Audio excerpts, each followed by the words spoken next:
Next immune system वो है adaptive immune system. इससे पहले हम बात कर रहे थे किसकी, इनेट इम्यून सिस्टम की, जो नॉन स्पेसिफिक होता है, और ये अडेप्टिव इम्यून सिस्टम वो क्या होता है, स्पेसिफिक होता है, स्पेसिफिक इन नेचर। अगर बात आ जाए कि इनेट इम्यून सिस्टम के जो है वो स्पेसिफिक नेचर या नॉन स्पेसिफिक नेचर है, तो आपको याद होना चाहिए वो क्या है, नॉन स्पेसिफिक है। और अडेप्टिव इम्यून सिस्टम जो है वो क्या है, स्पेसिफिक है। नॉन स्पेसिफिक का मतलब है किसी भी इन्फेक्शन के लिए या बॉडी में कोई भी इन्फेक्शन हो रहा है उसके लिए एक तरीके से काम करना।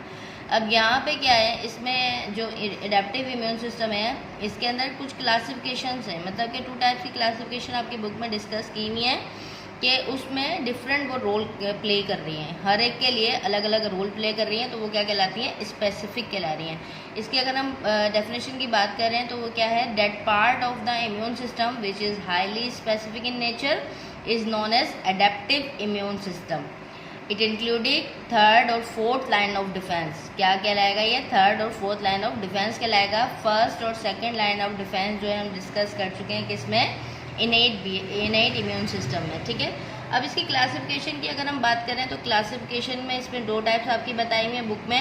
Adaptive immune system classify into 2 types, humoral immunity और सेल मेडिएट इम्यूनिटी, ठीक है, जिसको हम CMI भी बोलते हैं, ह्यूमरल इम्यूनिटी और सेल मेडिएट इम्यूनिटी। अब ह्यूमरल इम्यूनिटी क्या है, ह्यूमरल इम्यूनिटी को हम दूसरे लफ्ज़ों में बैक्टीरियल इन्फेक्टेड सेल, मतलब जितनी भी बैक्टीरिया से होने वाली बीमारियां हैं वो कौन उसको कवर करके रखता है, ह्यूमरल इम्यूनिटी, ठीक है। ह्यूमरल इम्यूनिटी में क्या है, this type of immune system involve B lymphocyte. B lymphocyte इसके अंदर इन्वॉल्व होते हैं, ये हम पहले पढ़ चुके हैं जब हम लिम्फेटिक सिस्टम का टॉपिक पढ़ कर आए थे, तो उसमें, और लिम्फेटिक सिस्टम सॉरी मैं कह रही हूँ, हम जो लिम्फेटिक सिस्टम में हमने बी लिम्फोसाइट्स पढ़े हैं, और हम लोगों ने जो है वो किस में भी पढ़े हैं, ये चीज़ हमने WBC में भी पढ़ी है, वाइट ब्लड सेल जब हम लोग पढ़ रहे थे तो हमने उसमें बी लिम्फोसाइट और टी लिम्फोसाइट को डिस्कस किया था। अब ये मेच्योर कहाँ पे हो रहे हैं, which are mature in bone marrow. B lymphocyte जो है वो बोन मैरो के अंदर मेच्योर हो रहे हैं। They are involve in the formation of the antibodies, किसमें इन्वॉल्व हो रहे हैं, एंटीबॉडी की फॉर्मेशन में, by convert into plasma cell. और किस में कन्वर्ट हो रही है वो चीज़, प्लाज्मा सेल में। These antibodies are highly specific for the particular parasites। अब जो एंटीबॉडीज़ हैं वो क्या है, स्पेसिफिक हैं और पर्टिकुलर पैरासाइट्स के लिए, ठीक है। इतना याद रखें कि ह्यूमरल इम्यूनिटी का अगर आपका सवाल आ जाता है कि अगर MCQs में भी आ जाता है कि ह्यूमरल इम्यूनिटी जो है इन्वॉल्व किसके साथ हो रही है, बैक्टीरिया या वायरल इन्फेक्शन, तो आप कहेंगे बैक्टीरियल इन्फेक्शन के, ठीक है, ह्यूमरल इम्यूनिटी। अब इसमें छोटा सा नोट क्या है, इसमें humoral immunity is particularly affected against bacterial infection. वही बात जो भी मैं आपको बता रही हूँ वो यहाँ पे छोटे से पॉइंट लिख दिया है कि क्या ह्यूमरल इम्यूनिटी किसके साथ, कौन सा इन्फेक्शन को जो है अगेंस्ट उसके करती है, वर्क कर रही है, बैक्टीरियल इन्फेक्शन के। अच्छा, अब उसके साथ ही क्या है, सेल मीडिएट इम्यूनिटी। 2 पॉइंट्स आपको बताएं, जिसे CMI हम लिख रहे थे, सेल मीडिएट इम्यूनिटी। अब सेल मीडिएट इम्यूनिटी किस चीज़ को इफेक्टेड हो रही है, viral infection, viral infected cell, tumour, cancer cell, tumour and cancer cell. इन जितने भी ये सेल्स हैं, ये वायरल इन्फेक्शन हो, ट्यूमर सेल हो या फिर कैंसर सेल को जो प्रोटेक्ट करके रख रही है वो कौन क्या कहला रही है, सेल मीडिएट इम्यूनिटी कहला रही है। अब this type of immune system involve T lymphocytes. Humoral में कौन इन्फेक्ट कर रहा है, बी लिम्फोसाइट, यहाँ पे कौन हो रहा है, T lymphocytes, which are mature in thymus gland.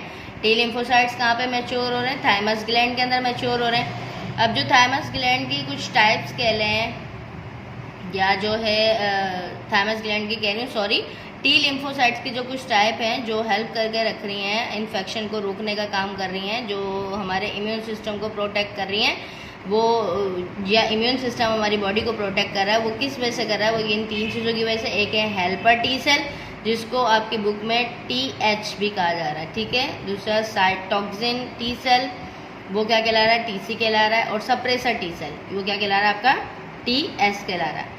अब helper T cell, helper T cell का क्या फंक्शन है, they promote the killing of viral infected cell, tumour cell and cancer cell by stimulating cytotoxic T cell, ठीक है।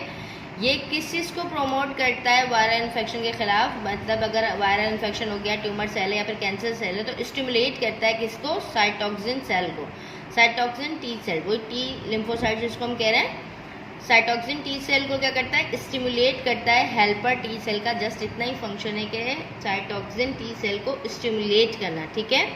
अब साइटोक्सिन T cell का क्या काम है, they kill virally infected cell, tumour cell and cancer cell. असल role या main role जो प्ले कर रहा है वो कौन कर रहा है, साइटोक्सिन टी सेल प्ले कर रहा है। कि क्या काम कर रहा है, उसको प्रोमोट करने का काम कर रहा है हेल्पर टी सेल, मतलब उसको बढ़ावा देने का काम कर रहा है, स्टिमुलेट कर रहा है कि भाई अब आपका फंक्शन शुरू हो चुका है, अब आप जो है वो अपना काम स्टार्ट कर दें। तो वो कौन कर रहा है, हेल्पर टी सेल उसको बता रहा है। फिर नेक्स्ट उसको जो है वो साइटोक्सिन टी सेल अपना काम स्टार्ट कर रहा है। और सप्रेसर टी सेल, ये तीनों चीज़ें एक दूसरे से रिलेटेड हैं। एक ने साइटोक्सिन को प्रोमोट किया, एक ने साइटोक्सिन को स्टिमुलेट किया कि साइटोक्सिन साहब अपना काम स्टार्ट कर दें, वायरल इन्फेक्शन को, ट्यूमर सेल को या फिर कैंसर सेल जो आपकी बॉडी में हो रहे हैं उसको क्या कर दें, उसको जो है वो डिस्ट्रॉय कर दें, किल कर दें, ठीक है। और सप्रेसर टी सेल क्या कर रहा है, suppressor the further killing of cell when the virally infected cell, tumour cell and cancer cell. अब सप्रेसर टी सेल जो है वो साइटोटॉक्सिन को कह रहा है कि जो वायरली इन्फेक्टेड सेल थे या वायरस सेल थे या ट्यूमर सेल थे या कैंसर सेल थे वो डिस्ट्रॉय हो गए बॉडी में से, तो अब नॉर्मल सेल को नुकसान ना पहुंचाओ और अपना काम ख़त्म कर दो। तो सप्रेसर टी सेल अगर नहीं होगा तो साइटोटॉक्सिन में ये सलाहियत है, साइटोटॉक्सिन जो है नॉर्मल सेल को भी नुकसान पहुंचा सकता है। तो सप्रेसर टी सेल उसको सिग्नल देगा कि आप जो है साइटोटॉक्सिन साहब काम करना स्टॉप कर दें। तो वो किस वजह से होगा, सप्रेसर टी सेल की वजह से, कि बॉडी में जो इन्फेक्शन थे वो डिस्ट्रॉय हो चुके हैं, ख़त्म हो चुके हैं, तो अपना फंक्शन जो है वो स्टॉप कर दें। उसके बाद लिखा हुआ नोट छोटा सा, after viral infection some T lymphocytes can convert into memory T cell. अब आपकी बुक में ये लिखा हुआ है कि क्या हो रहा है, वायरल इन्फेक्शन जो कुछ टी लिम्फोसाइट्स हैं वो किस में कन्वर्ट हो जाते हैं, मेमोरी टी सेल में, एम टी सेल यानी कि memory T cell, to protect the body in case of reinfection in future. अगर कभी फ्यूचर में दोबारा से ये इन्फेक्शन हो जाता है तो वो मेमोरी सेल उसको वापस से लड़ने का दोबारा से काम अपना जो है वो ज़्यादा फास्ट काम स्टार्ट कर देते हैं, पहले के मुकाबले में ज़्यादा तेज़ी से वो काम स्टार्ट कर देते हैं। कि ये कहाँ पे चले जाते हैं, मेमोरी टी सेल के अंदर। और फिर उसके बाद अगर खुदा न खास्ता दोबारा से वो इन्फेक्शन हो जाता है फ्यूचर में, तो आपकी बॉडी को प्रोटेक्ट करने का काम करते हैं मेमोरी टी सेल, जो कि अपना फंक्शन दोबारा से स्टार्ट करते हैं।